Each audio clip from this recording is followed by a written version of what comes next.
Some of my most popular videos on this channel are with my good friend Dayne, an aquarist with 30 plus years of reefing experience and an incredible 400-gallon fully stocked 20-year-old reef. I visit him regularly, and during each visit I learn something new as I get to enjoy viewing and exploring his aquarium. Imagine my shock when he called me last week and told me as to what happened to him. In this video, you'll get a chance to see something that you've probably never seen before, and it will be especially useful if you own or ever plan to own a closed-loop system. Before we get further with the story, what is a closed-loop system? These are not very common, but there's a reason as to why people use them and swear by them. You get to provide all water movement in the tank by just using return pumps instead of power heads. And with good placement, that means no visible wiring or unsightly powerhead boxes inside. Things just work. Going back to the story though, last leisurely Saturday evening, Dayne went downstairs to check on his aquarium and decided to adjust one of the valves that brings the water back into the tank. Keep in mind that the pipes that connect this stunning 400-gallon Reef aquarium, yes, 400-gallon Reef aquarium, they connect from the bottom of the tank. Yes, from the bottom. As he adjusted the valve, he heard a crack. The pipe that feeds into the tank became too old and with age became brittle and just snapped.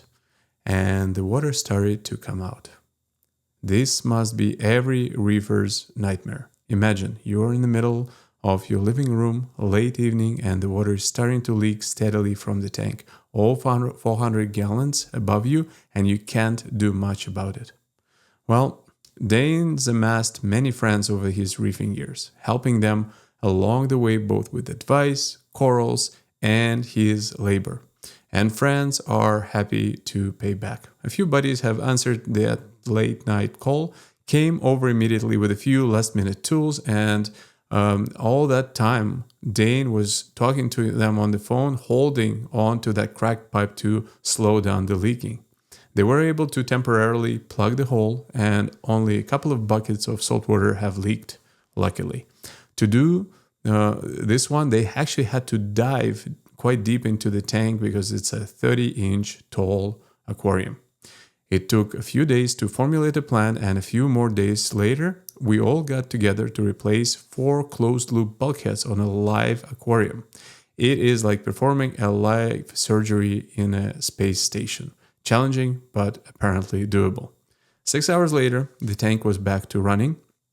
Never through this process did I hear from Dayne that he was about to throw in the towel. Well, maybe only to mop up some water.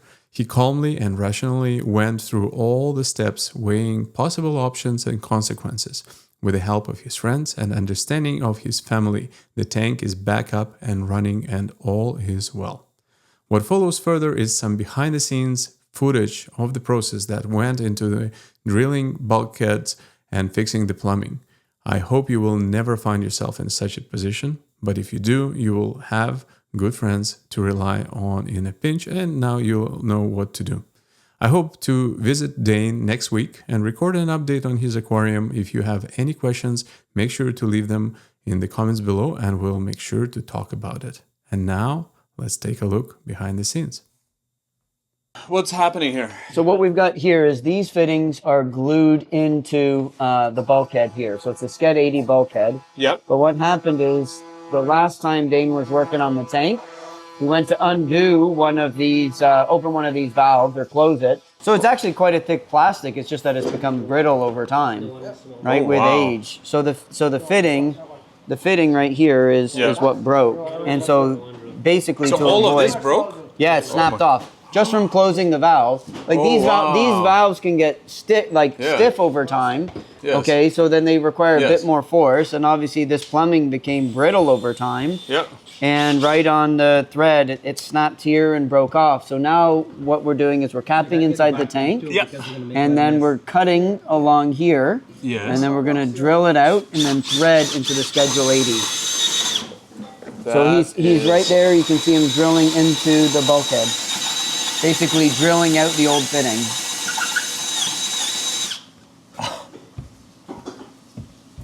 Oh my goodness. goodness. So that centers itself on the hole. Yeah. It has a spindle that goes inside here. So the spindle goes in here. Yep. And then a cutter that cuts along here. And then basically cuts out the old fitting. And then we can just go ahead and tap right into the how fitting. is it not going to destroy the thread of the bulkhead? Well, because when it's literally designed for this. So the spindle goes inside the pipe. Yeah. And then the cutting depth will just basically take it around to here, just inside of the threads, and then we can just do the tap and go inside of it. That's like some So advanced plumbing. So here's stuff. your bit here. So this fits in here like that. Yeah, yeah. And then it's gonna cut out the material and leave enough material to thread into it. And do we go still like 1 inch to 1 inch, or? Yeah, I believe so. And then you can see it's a carbide bit under here, like for a machine. Yeah. That is crazy. Yeah. Yeah. Oh. Yeah. And sorry, why is there more than one?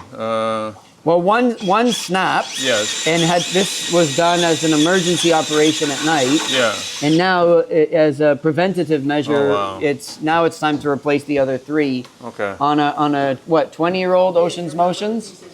So the fact that this is still running at 20 years is impressive on its own. So basically, the idea is we need to replace aquariums every 10, 15 years.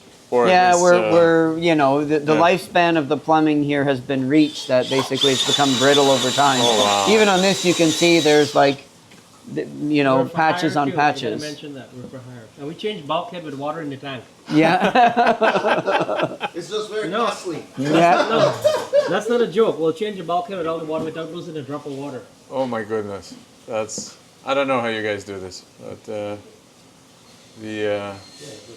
the real unsung heroes of this are people that live with Dayne, because Yeah. They're patient. Okay, so what's happening now? Where are we stuck? And why are we working on the second bulkhead? We're gonna do all the fittings on. Let me grab the. We're doing all the fittings on all the bulkheads there. So except for the one that was replaced the other day. So right now, we don't have a socket to go on there. So we're gonna have to move the torch. Someone's gonna have to go in almost like, as we're all short, someone's gonna have to go in, past their shoulder. And how many bulkheads are there on this thing? 4. 4, eh? And this is old. And they're all old. Yeah. My hand reach the bottom? I don't know. I can't even tell. Well, right now you're just Depends. wiggling it. Your armpit might get wet, but maybe. Okay, this part is out. Wow, you can see it was only in by like a thread and a half. Yeah. So sorry. Oh, we are rethreading it right now, right? Yeah, the top of the bulkhead, so that we can get a proper seal on it. Oh my goodness. Wow. So this is after it was rethreaded. There's a little bit of plastic coming out, and I guess all the calcium. Yeah, It's mainly the best- calcium, but it's a tapered fitting. Yeah. So we went just a little bit further and cut a little bit of fresh threads basically into the bulkhead. And this bulkhead is the best you can use, but the problem is they only come threaded. And the threads are different. You can't find a fitting to thread all the way down or nicely, comfortably. But I was stopping it now. It's freely, right? So for maintenance, anything over the years, right? It'll be easier for him though. There's not even the space to climb in there type thing if you wanted to, right? This reminds me how they did the appendicitis surgery on on the And the what?